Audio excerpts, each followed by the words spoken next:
Welcome back to the Los Angeles Auto Show. Alongside Tom Warbeck, I'm Jennifer Vong. And Jen, we will begin this morning with large crossovers. Ladies and gentlemen, introducing the first ever Hyundai Palisade. The Hyundai Palisade making its global debut in LA yesterday. The 2020 Palisade is the latest addition in Hyundai's ongoing effort to rework its car-heavy lineup with a batch of new, redesigned, or freshened light trucks.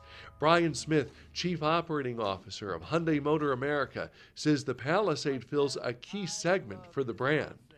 It's important from a volume standpoint, but it's also important because we haven't really played competitively in there, and it is one of the biggest, you've got to have a mid-size CUV to be a CUV company, and now we are.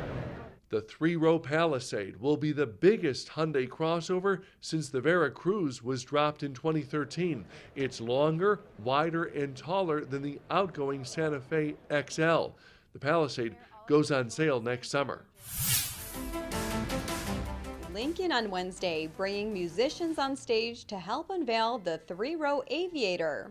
The large crossover was engineered on a new rear-wheel drive platform and will come in gasoline and plug-in hybrid versions. The vehicle debuts a new air glide suspension system. It can raise or lower the vehicle up to 3.1 inches depending on the situation. But Lincoln President Joy Falatico tells us that many customers may be sold on the vehicle's interior space. You think of the folks with families that need that third row for gear or children, really targeted the millennials as well. So we're really excited about this vehicle and the customers it can bring to Lincoln. In fact, Falatico told Automotive News she, quote, absolutely believes the Aviator could supplant the Nautilus as Lincoln's top-selling U.S. nameplate. The Aviator goes on sale next summer. To Kia, it is growing the Niro lineup with a battery electric version of the subcompact CUV that can drive 239 miles on a single charge. The Niro EV is slated to arrive in the first quarter of next year and will join the regular gasoline and hybrid versions. Kia plans to initially offer the Niro EV in the 12 states that follow California's emission standards. Pricing will be announced closer to launch. The automaker also using the stage to show the third-generation Soul. The 2020 Soul receives a new platform and sleeker headlights, but keeps the trademark quirky looks that have made it stand out on the road. The gasoline-powered model offers new GT line and X line trims. The X line has off-road inspired accents. A 201 horsepower turbocharged engine is available for the GT line. The all-electric version receives a new 64 kilowatt-hour battery and zippier ride. Why multiple lines? Here's Kia Motors America marketing boss Saad Shahab. If you've seen how the folks use the car, they use it for businesses, they use it for hauling things, they use it for sleeping in it, they use it to go to the trail, they use it to do all kinds of fun things with it. So we learned a lot from the customers that we gotta give them what they're looking for. So that's why we expanded the lineup. Soul pricing not announced. Meantime, Nissan unveiling freshened versions of the 2019 Maxima sedan and Murano crossover. The Maxima features upgraded safety technology, a more aggressive exterior, and an enhanced interior. Dan Monk, head of sales and marketing for Nissan's U.S. division, says the company is still sticking with sedans in a crossover-hungry market.